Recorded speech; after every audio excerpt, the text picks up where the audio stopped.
When it comes to buying and selling livestock, trust is everything. At Hired Hand Live, we have a platform that breeders and buyers rely on, whether participating in a live auction, an internet-only event, or hosting their own online auction. Our secure, user-friendly system ensures that your bid counts, and every transaction is backed by our commitment to integrity. Whether you're a part of a consignment sale or planning your own internet auction, Hired Hand Live connects breeders and buyers live and online. Discover why breeders trust us with their livestock auctions. Visit hiredhandlive.com today. Hi there, I'm Molly. And I'm Jamie, and this is our From the Pasture with Hired Hand podcast. For 15 years now, we've been proudly helping breeders promote hundreds of thousands of pedigree livestock with our easy-to-use animal management-driven website software. And let's not forget about Hired Hand Live, where over $1 million worth of livestock is sold online each year. We're excited to bring you market trends, sales data, advice from your fellow breeders, and stories from the ranch. Our software makes managing your website and your animals a breeze, so you can focus on what you love. So let us handle your digital chores while you tune in to another episode of From the Pasture with Hired Hand. Today I'm joined with Mark Gilliland of Gilliland Longhorns in Weatherford, Texas. And the tagline on your homepage, Mark, is adding science to the art of Longhorn breeding. And so today I feel like we're going to talk quite a bit about the science behind your breeding philosophy, but then we're also going to touch on a few other topics as well. So thank you so much for joining me. Well, thank you. I'm enjoying the opportunity to speak to you. Well, let's just start a little bit for maybe those listeners who haven't met you or heard of you. Just tell me a little bit about yourself, and then we can talk about how you got started in Longhorns. Okay. Charlene and I live in Weatherford.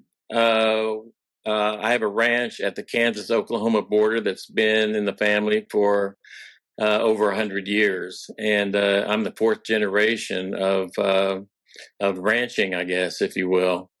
I worked on a tractor, a horse, or fed cattle until I was 18 years old, and I thought I would be a rancher. But when it came time to, I talked to my high school counselor, and he said, maybe you should try something different from ranching and maybe be a doctor or a lawyer or an engineer. And I said, well, I don't care much for lawyers or engineers, so I guess maybe I'll try to be a surgeon. We had a lot of veterinary surgery out on the ranch with C-sections and things like that, so I enjoyed that a lot. So I got a genetics degree at the University of Kansas and went to medical school at the University of Kansas, got an MD degree, and then went to the University of Texas at Houston and took 5 years of general surgery at the Texas Medical Center. Enjoyed that, and then went to UCLA in California and became a plastic surgeon. So I really got addicted to surgery during that time. I was 32 years old, and I decided it was time for an adventure. So I got on an airplane and I flew to Southern Africa, and I did a Doctors Without Borders thing and operated on the Basotho tribe in Southern Africa for 6 months. After that, I went back to Houston, became a professor at Baylor College of Medicine, and practiced plastic surgery there for 25 years, and then retired in 2013 and moved back to the ranch in 2014. So I've gone full circle. Now I'm back to ranching. So it's been quite a journey. It sounds like it. It sounds like maybe your guidance counselor knew a little bit what he was talking about too.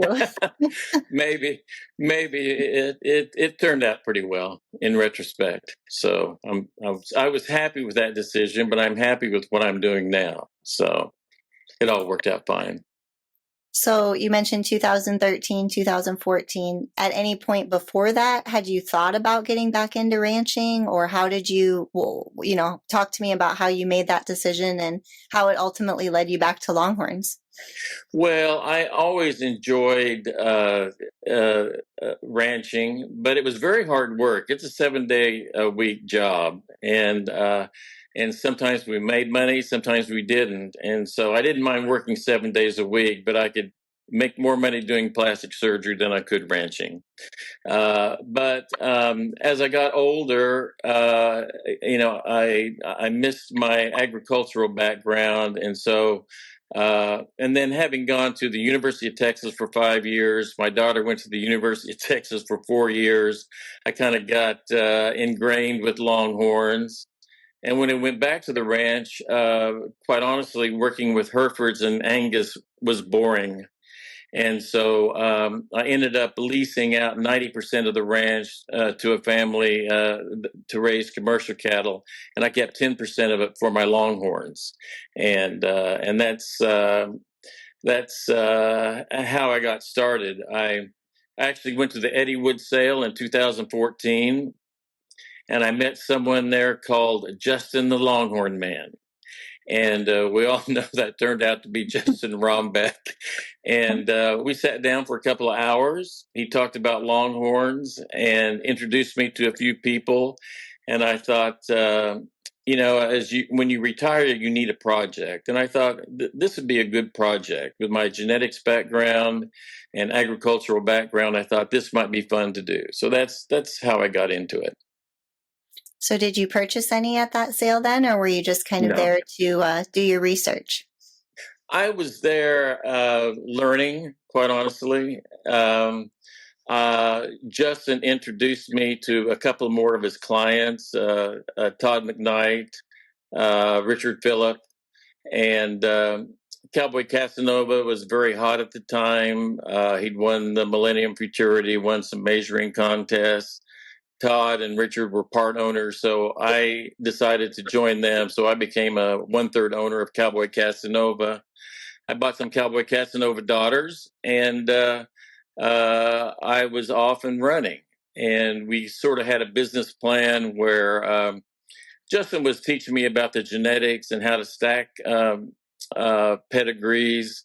So we would go to a sale. I'd pick out a few. Justin would critique it. We'd kind of set a budget, and we went to the Legacy sale, the Hudson Valentine sale, the Midwest sale, the Horn Showcase, and so I tried to hit every sale and buy 1 or 2 cows at each sale. Based on our discussions, and that's how I got started. So how many head did you have by the time of the end of that first year on all those sales? Probably 25 or so. And at that point, that's when I decided that I needed a website.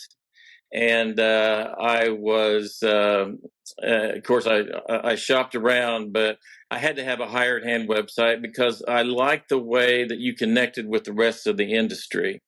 And I love the way that it was laid out, the measurements, the progeny, and the research that I wanted to do was available on those websites. And it was easy to interconnect with other websites. And then I got connected to Craig Perez's Arrowhead website, which is affiliated with you guys, and it was really one of my favorite parts of the industry is going through the websites, seeing what other people were doing, comparing my program to them, and growing from that point. So hired hand websites had really a lot to do with my growth in the Longhorn industry. Well, I think there's a lot of people in that same boat that, rely on Craig's site pretty heavily to educate themselves or to, do the research on the bloodlines they're thinking to breed. So, for sure. Yeah, it was a big help. And it was a lot of fun, too. So I enjoy that a lot. So I still do it today. That's good. That's good. Now that you have quite a bit larger herd than what you started with, based off just even the animals on your website, what's your favorite part? What are you enjoying about this project in retirement? Well, I'm kind of a computer cowboy at this point. I go to the computer, I go to Facebook, I see what people are doing, I go to their websites, I see what combinations they're trying, what's working, and then I develop my own genetic plan and I put the combinations together. And then I really enjoy calving season. I like to see the correctness of the cattle that I've bred, and enjoy the watching the calves grow, the heifers produce, their horn direction. That's what I enjoy the most, is doing the research and seeing the results of the research. And how many head do you have today? I've got over 100 females today, and my program is such that I typically do the ovum pickup and the IVF on my top 5 cows, and then I'll artificially inseminate with heifer sex semen on about 30. And then I'll pregnancy test them at 45 days. And then the open ones, I'll pasture breed with different bulls that I've selected. And we can put, we have a large place, but I like to have no more than 3 bulls on the place at one time, 3 mature bulls, because I don't want them to interact, fight, tear down fences, things like that. Mm-hmm. I'll typically divide the herd up into thirds, all the open ones, and then we'll pasture breed them, and then we'll see what we have next season. Well, for the listeners who haven't been to your website at all or recently, I really want to encourage them to go. What you and I are going to do if you're up for it is I feel like there's so much information on your website that we could probably spend hours picking your brain and sharing it, but we're going to try to break it up into a few different sections here, if you're okay with that. Yeah, sure. So I'm gonna read a few of the sections from your website, and then we'll go over some questions about them. So this first section I'm going to read over, I believe, relates to the goals of your breeding program. So it reads, our goal is the complete package, prioritizing a low twisty horn set with great tip-to-tip measurements, along with correct conformation, color, and disposition. That said, the most important trait is the ability to reproduce those traits in progeny. We have gone through each animal in our herd several generations back to document the number of 80, 90, 100-inch tip-to-tip ancestors in each pedigree, and see if one ancestor transmits a dominant horn set. And then it goes on to speak to how you genetically can fix that twisty lateral horn in the bloodlines without compromising the total package, which I find fascinating and I'll be honest, completely above my head. So let's just kind of break that down a little bit. So for example, what do you mean by genetically fixing that low lateral horn or the tip-to-tip? Well, it's an idealistic idea, obviously, and when you research it, you find it's very hard to do. Number one, if you look at pictures of Longhorns from 50 years ago, they all had vertical horn sets, and that's because the vertical horns are defensive. It's easier to drive off a coyote or impale a mountain lion, if you will, if you have vertical horns. And of course, what we as Longhorn breeders are trying to do is create a low lateral horn set. So we're trying to offset that. The other thing is the tip to tip is it's a quantitative trait, and it's dependent on nutrition. The better the nutrition, the better the horn growth. And I would say that probably 90 to 95% of it is genetics, but 5 to 10% of it is nutrition. So the better the nutrition, the better the horn growth. The other thing is, I think it depends on environment.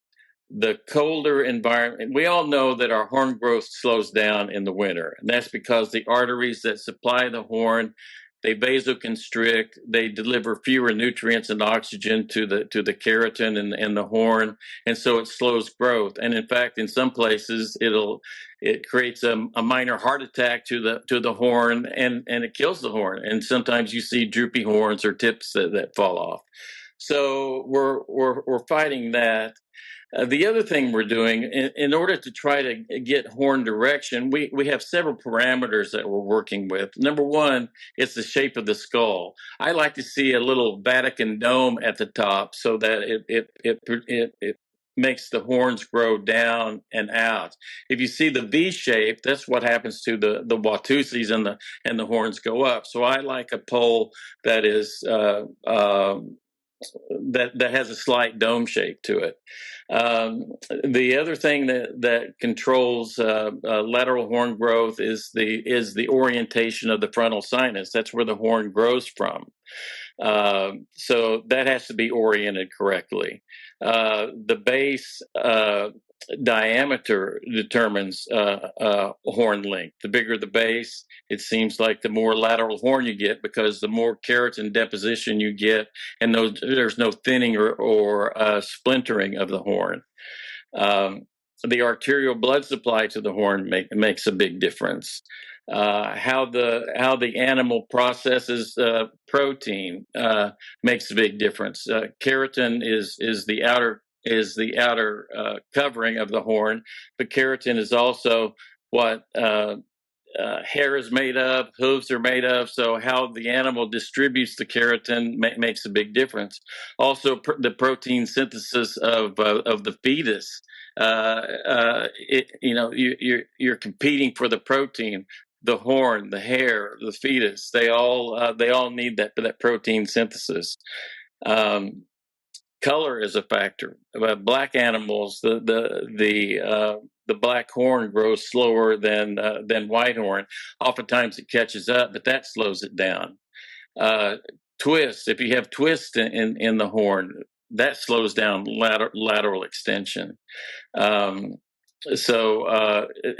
disposition slows it down too.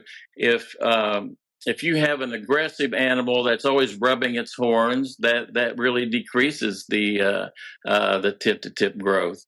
And the other thing, sometimes the genes are directed so that some animals, they have very rapid early growth, others have later growth. Like, for example, cowboy tufjacks, his horns grow very quickly. Jamaicans are more slower, more extended in duration, and so you have multiple genes. We're trying to get tip to tip, and we're trying to fix it. But the reality is, when you really study it, there's only about a 20% chance that you can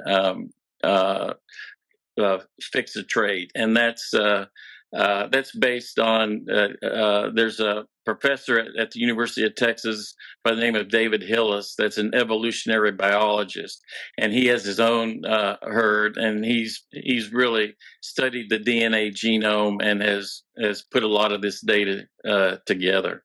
So there's a lot of pieces that have to interact just exactly right to get good lateral horn extension. That's what we're all striving for. So do you have an animal in your herd that folks could reference on your website where most of those or all of those pieces have come together, and you've seen some success in honing in on that? Yes. and getting them to lay down? I have some combinations that have really worked well. I have the She's a Whippoorwill line, and that I've combined that with Hubble's 20 gauge with artificial insemination, and I've gotten a great lateral horn extension. I have 20 Whippoorwill gal, that is 20 gauge times Casanova She's a Whip, and she'll be 100 inches next year at 6 inches, or at 6 years. The Hubble's 20 gauge also goes well with the Texana Van Horn line, and I've got a great heifer that's Monica's Roman gal that's going to be 80 inches at 3 years. I've also I've put cowboy tufjacks with Jamaicism, especially drag iron daughters. that combination has been extremely successful. I have a heifer called Cut and Drag that's double bred drag iron, double bred Cowboy Tough Checks, and she's going to be in her mid 80s at 3 years old. I've also had good luck, just double bred Cowboy Tough Checks over some Tom Smith widespread ranch breeding, WS Rising Star, WS Sunrise. And I've got a great heifer called Cut and Royal that should calve this in November, but she's going to be in her 80s at 3 years of age. So yeah, some of it has come together. It's not but again, it's not like you put these combinations together and you have an 80% success rate. You put the combinations together and you get a 20% success rate. So most of the animals are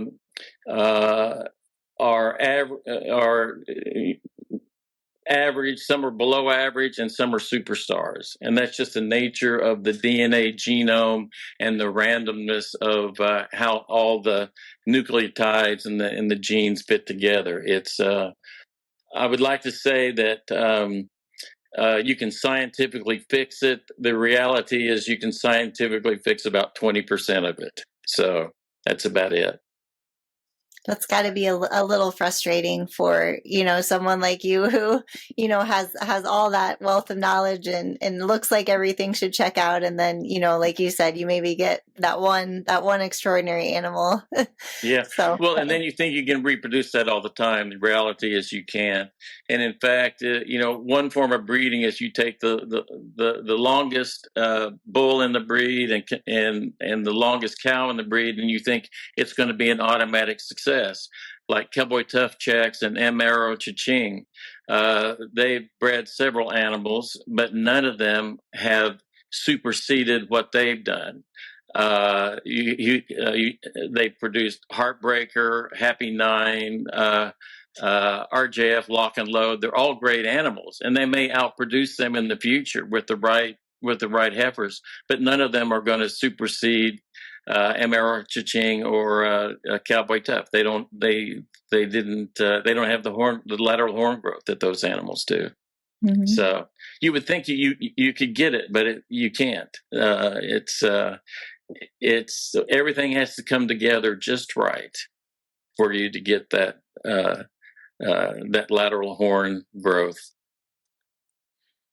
Well, another thing that you mention on your website is you talk a little bit about stacking pedigrees can help you breed for better tip-to-tip as well.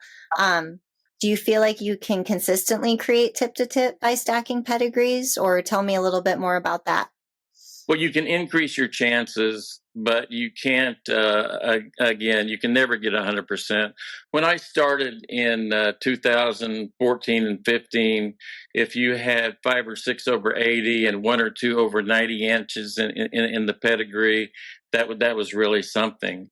And now I've got a heifer that has 13 over 90 and 46 over 80 in her pedigree. So the chances that she will have some productive offspring are very high. And if you look at the nature of the business, the industry has been adding an inch to an inch and a half every year. So other people are stacking pedigrees too, and they're having success. 16, 70 inch animals are just, we're getting that in the second and third year, and no telling what they will be. There's over 800 90-inch animals in the industry now. And when I started, there were probably 20 or 25. So the industry is figuring it out, not just me. Well, are there other breeding strategies for horn that you can share with us? Yeah, I mean, there are besides stacking pedigrees. I mentioned one before. You breed the longest horn bull to the longest horn cow. That's called single trait maximum breeding. That works. A lot of people will line breed, which means you take two related animals, breed them together, and again, you're trying like Jamaicism. A lot of people will line breed Jamaicism, and you can do that for 2 or 3 generations. You get the good lateral horn growth, but then you get something called inbreeding depression, and you start losing the growth. You start getting more congenital deformities. You start getting less milk production, and so then that's when you have to outcross. So a lot of people combine line breeding and outcrossing. Probably the best type of breeding is when you go to the websites, you identify strategic combinations that work together, and that's what I've done with Hubbell's 20 gauge and the She's a Whippoorwill line. You do that, and then I think that's the best form of breeding that there is. Another form that you can do is you can change horn direction. If you look at, there's a lot of animals that have the vertical horns. Their tip to tip may be the same as someone that has just straight lateral horn, but they may have 10 or 12 more total horn inches but it's just vertical in nature. And there are some bulls that can flatten that out. And there's JP Rio Grande. He's underrated. He doesn't get the credit that he deserves. But he has converted a lot of vertical horn to lateral horn, getting more tip to tip. Hubbell's 20 gauge for me has done it probably better than anything. Hubbell's Roman 7 has done it, but that's another strategy. But I wouldn't go out and buy a bunch of vertical horned cows and breed them to a bull and plan on getting a lot of tip to tip. It's a low percentage strategy. The final strategy is adding base, and that's very successful. Starbase Commander, Escondido Red, Red Dust, even Boomerang.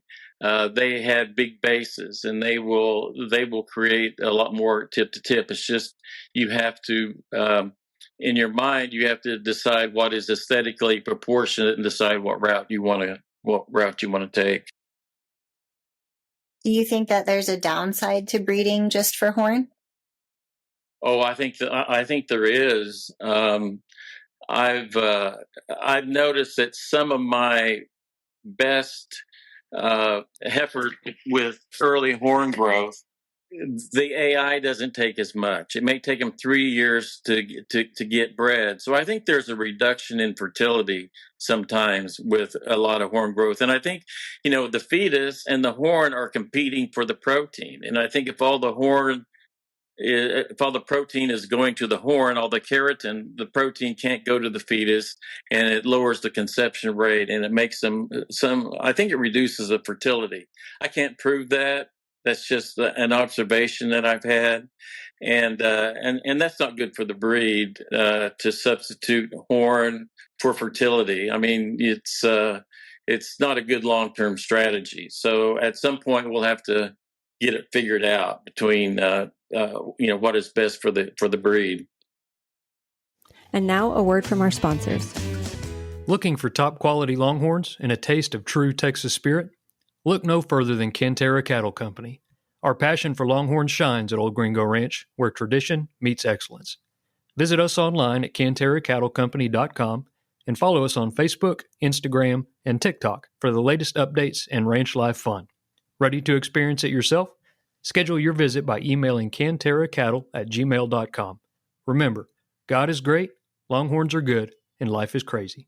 Are you a new Longhorn breeder eager to educate yourself on market trends and sale prices? Stay in the loop with our text messages.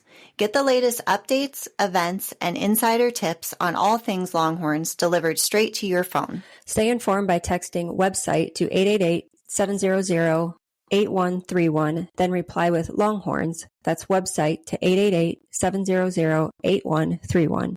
Sign up today and take your breeding program to the next level. Hey, if you love From the Pasture with Hired Hand, why not go check out my podcast, The Big Iron Podcast with Andrew Shigori, where we dive into the world of registered Texas Longhorns and what it means to be an agriculture entrepreneur in the modern world, with a little southern flair, of course. Find the Big Iron Podcast wherever you get your podcasts. So another item that you mentioned on your website, I'm going to read it here and then we can kind of break it down, hopefully. It says, we have discovered certain pedigree combinations which are synergistic. When we discover them, the cow goes immediately into our OPU IVF program to enhance our future results. Can you talk to me about a few of those combinations that have worked for you and just kind of how that process goes in your herd? Yeah, I stated some of it before. The She's a Whippoorwill line with Hubble's 20 gauge has been very successful. So that works. Putting Cowboy Tough checks with Jamaichism daughters, especially drag iron daughters, that's been very successul. Double breeding Cowboy Tough checks to the WSS Sunrise Rising Star line has produced some outstanding animals. So those are three combinations just off the top of my head that have really accelerated the horn growth in my herd. So just out of curiosity, when you talk about breeding Cowboy Tough checks with Jamaichism, do the fast horn growth and the slow horn growth even each other out? And is it just typical, or do you still have to be pretty patient with those crossings? No, I think, no, you don't have to be patient. It's amazing how, I mean, when it works, and when it doesn't, it doesn't. But some of them are quite amazing. I mean, I have one that's in her mid 80s, and she's 3 years old. Now, the real question is fertility. She's supposed to have a calf next month, so we'll see if all that horn growth, if all the proteins go into the horn, and we'll see how the baby turns out next month. So I do think that there is a correlation between lots of horn and decreased fertility. So we'll just see what happens next month.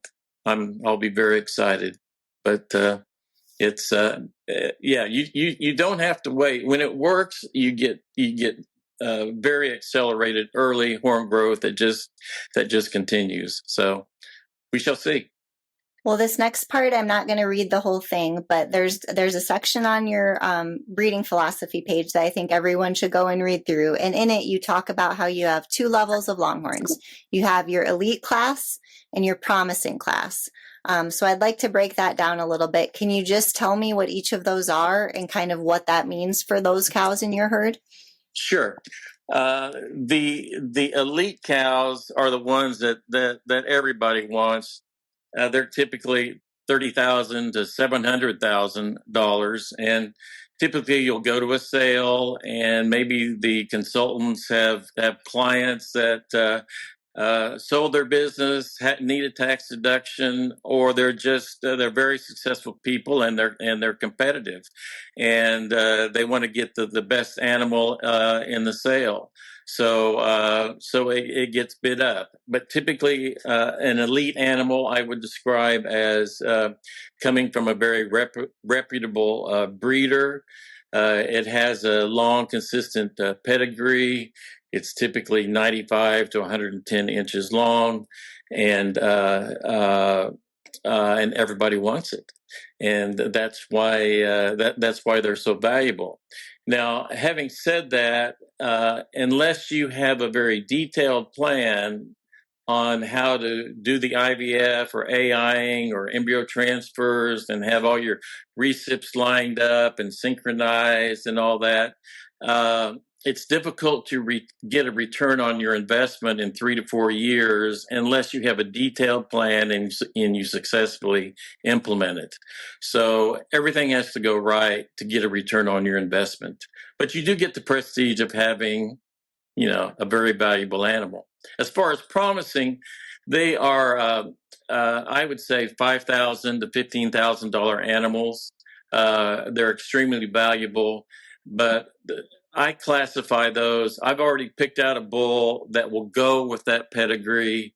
And I have a few elite animals, but I have a lot more promising animals where I have studied the pedigrees. I know that this goes with this. And, 20% of the time, it'll all work out. So, uh, uh, sometimes they're valuable animals, but they'll slip under the radar. And I notice this in every sale, and you probably do too. There's always a lag period.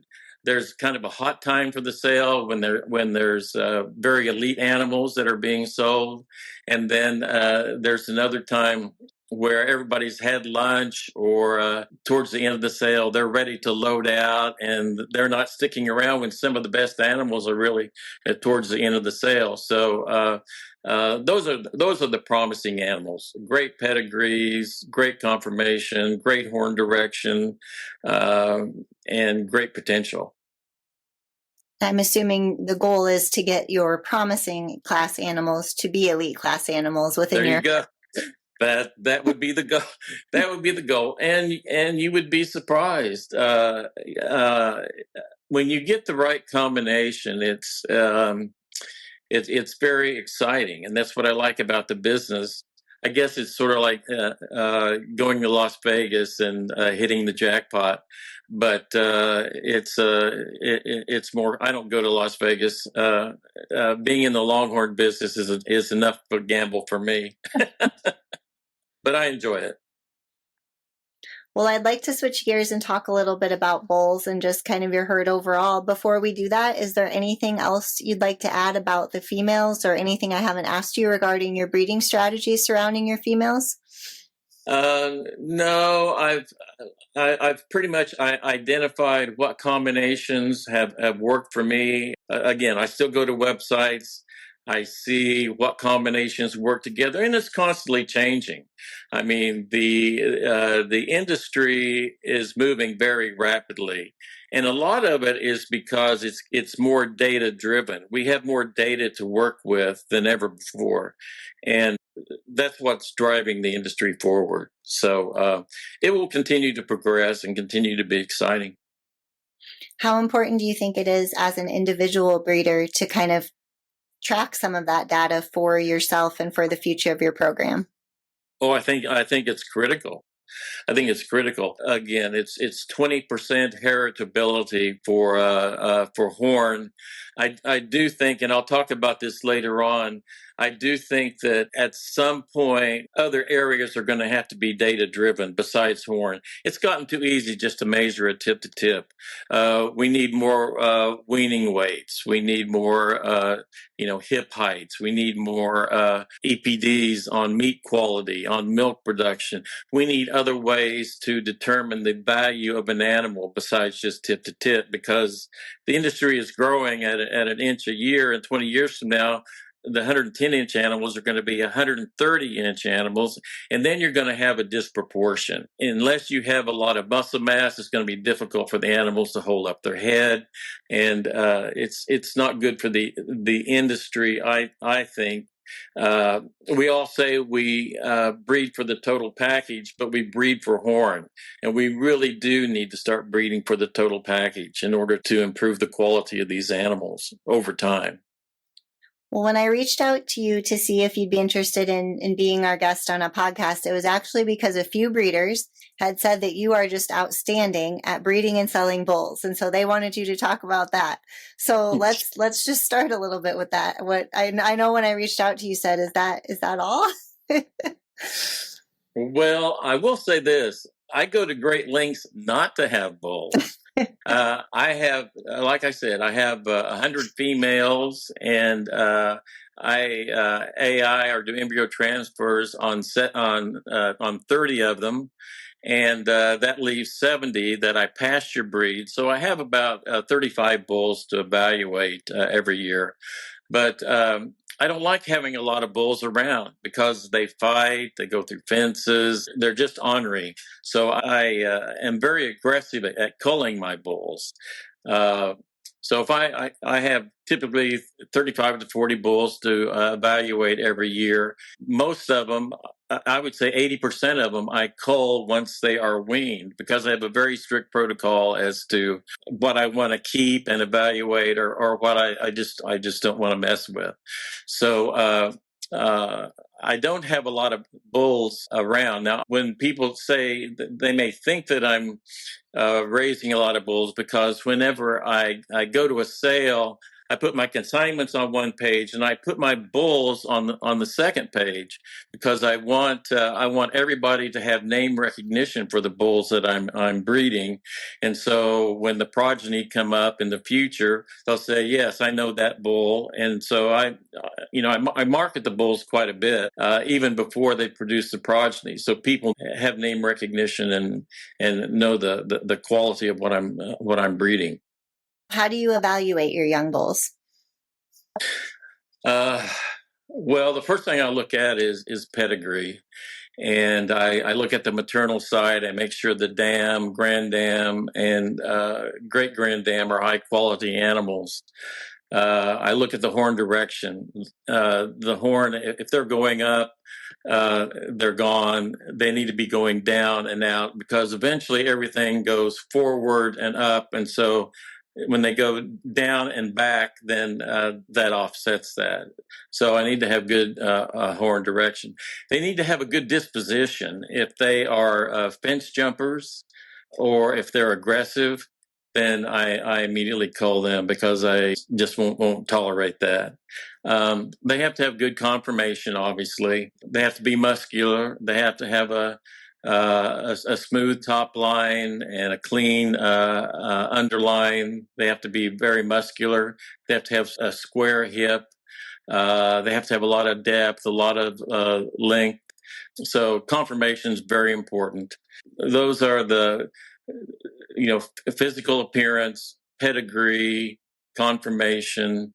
Those are critical elements in order for me to keep them. The other thing, which is sometimes underestimated, is color. And I think color is also one of those that has, there's over 8 genes that control color. But if you produce a black and white animal, the market likes that. I have, PCC Cactus Jack. He's a red roan. He produces that, beautiful animals. I have a very rare animal called Blue Moon that is a reverse brindle gorilla that has the wild gene and the dilution gene. And when you mix him with Parker Brown or black, or sometimes he will dilute it out to a very beautiful color. So I've got some beautiful calves. So obviously I keep him. And I think, when you determine value, things that are very valuable are somewhat rare. And now that we have over 800 90-inch animals in the industry, a 90-inch animal is not rare anymore. So you have to look for other things, and colors is one of them. And the more exotic the color, the more valuable the animal is.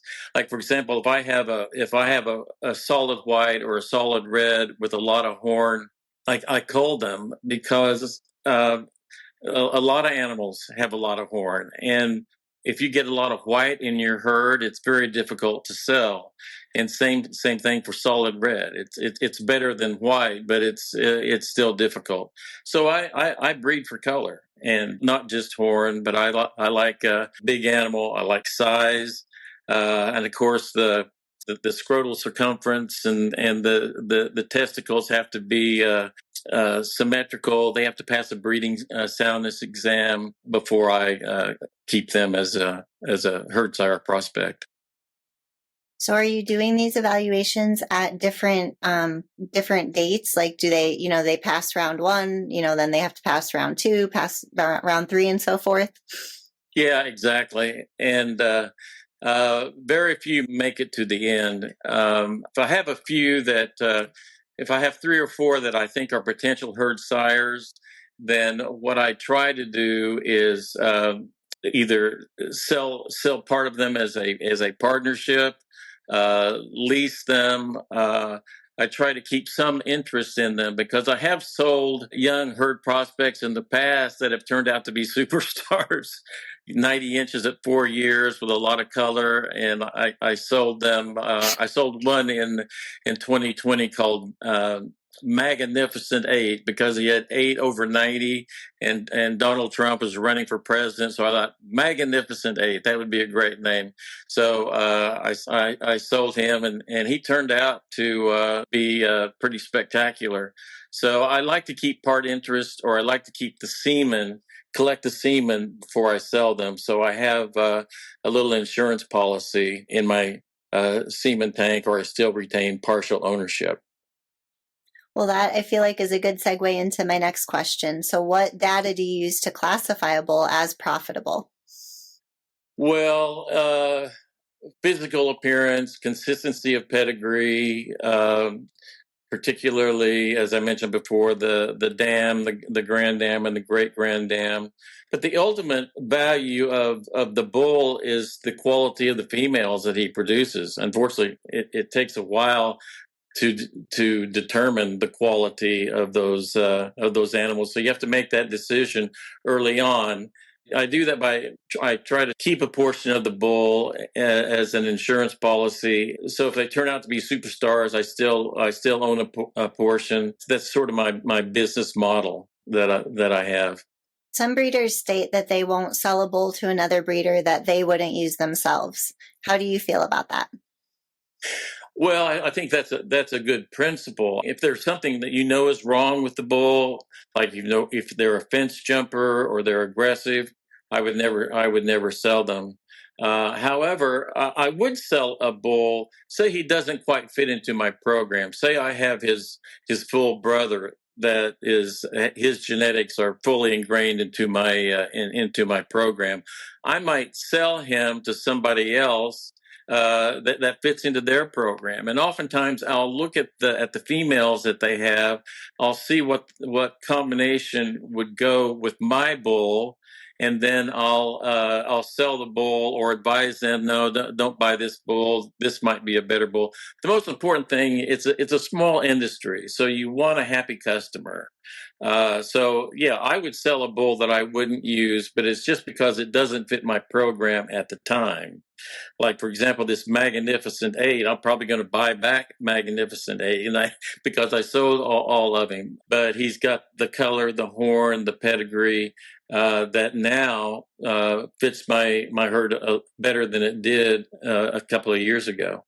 And now let's hear from our advertisers. From the Pasture by Hired Hand is presented by R3 Hilltop Ranch. Located in Chilton, Texas, R3 Hilltop Ranch has been breeding registered Texas Longhorns since 2006. What began as 3 heifers has grown into our current herd, which you can explore on our website at r3hilltop.com.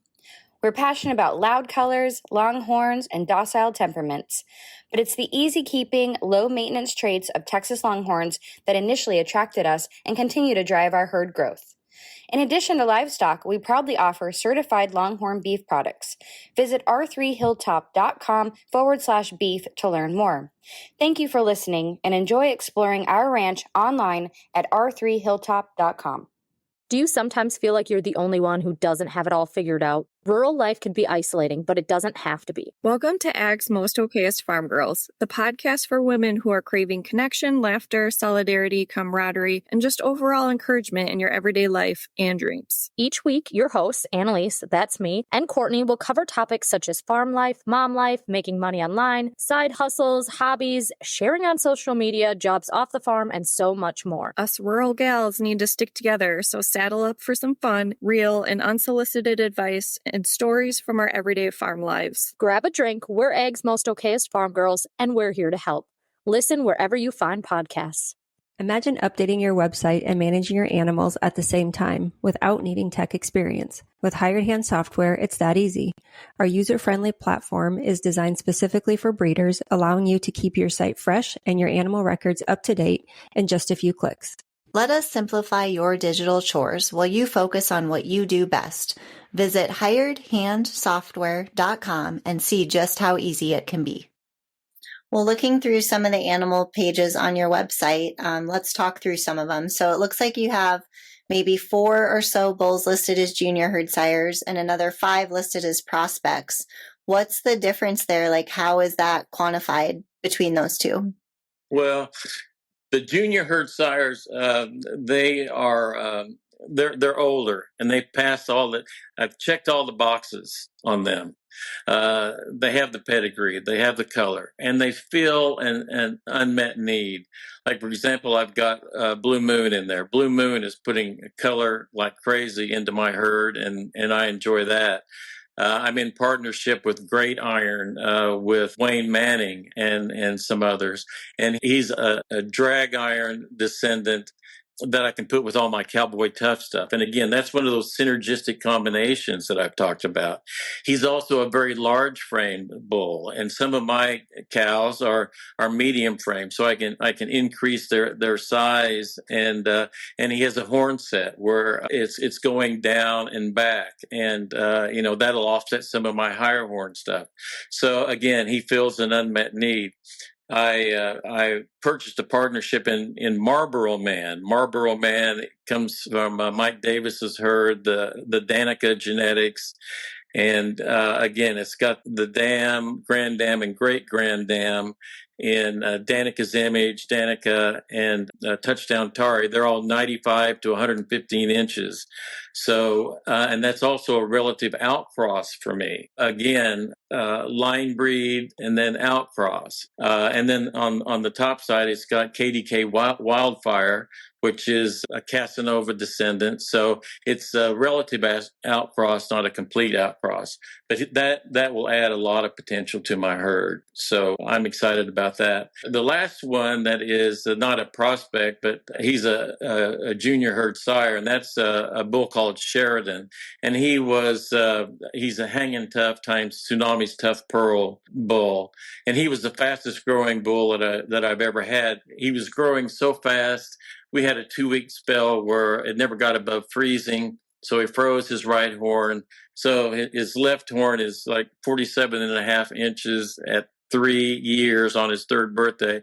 So he would have been a 95-inch bull. I'm going to use him on part of my herd also. Now, as far as the prospects, they're just younger. They haven't checked all the boxes. They have the pedigrees. They might have the color. They just have potential. In other words, they haven't done it yet. So we'll just see. We'll see what happens to them. So are your prospects for sale, or are those, have you learned your lesson with the magnificent bull and you're not willing to part with them quite yet? Everything is for sale, with a little asterisk by it. I would like to see them develop a little bit more, because again, if I sell them, it's my reputation that's out there, and I don't want to see the horns go up in 2 years. And I kind of want to make sure that what I sell them, I would be proud of to see them on down the road. So, I mean, everything is for sale, but I would just like to see them mature a little bit before I make a deal, if you will. Well, on some other of your animal pages, you have a combination of 30 AI bulls with 100 plus cows. So talk to me about that logic and if there's science behind it and what your thoughts are there. It doesn't sound very scientific, does it? Well, when you asked me this, I actually went to my semen tank, and I have 617 straws of semen. Wow. And a lot of them are from, again, when I sell a bull, I typically have them collected. So I have an insurance policy, and it's really not a bad business plan, because it cost me $40 a month to store that semen, and I also have embryos in there too. That's $500 a year. Over 10 years, that's $5,000. So I think I can sell a bull or a cow for $5,000 somewhere from that semen tank. So I like to support Bull Alley and the Horn Showcase. So I usually buy some straws of semen. And the other thing, those 30 bulls have been, I've been in the industry for 10 years. I'll buy semen from 2 or 3 bulls a year for a while. Now I have plenty of semen, but it's also an insurance policy that I have. I mean, I still have Jamaican semen, JP Rio Grande semen, Cowboy Tough semen. So at some point, I'll probably have a big sale, maybe on Hired Hand. It's just part of a business model.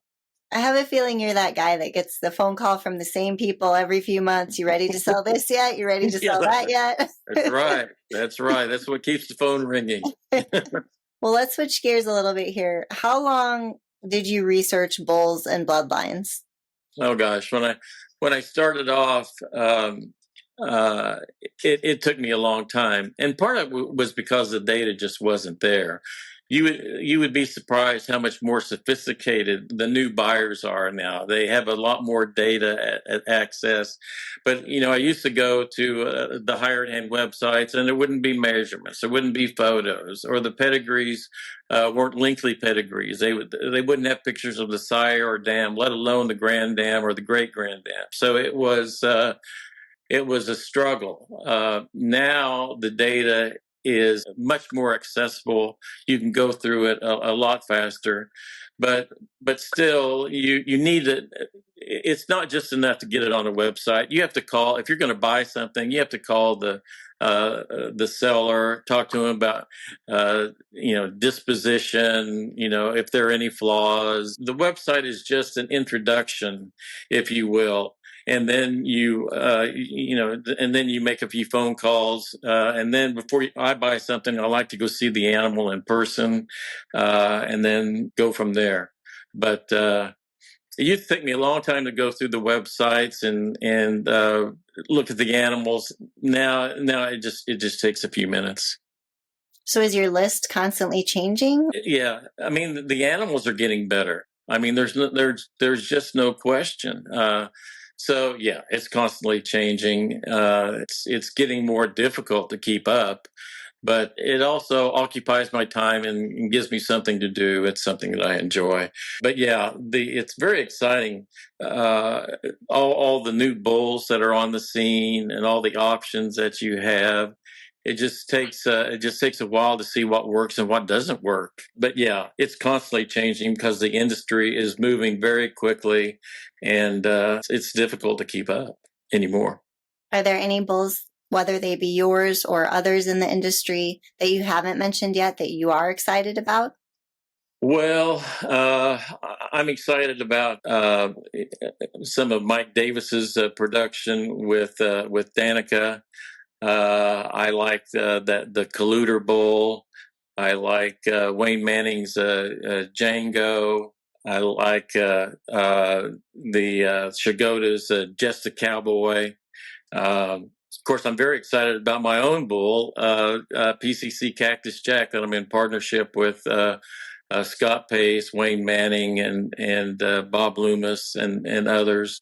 So yeah, there's a lot of exciting bulls out there, and it's not just the horn; it's size, it's conformation, it's color, it's consistency of production. There's multiple parameters that we need to start going by besides just tip to tip horn. One last question here on my list before we see if there's anything else we want to go over, and that is one we received from a listener, and he wanted us to ask you, how do you move tough to move bulls?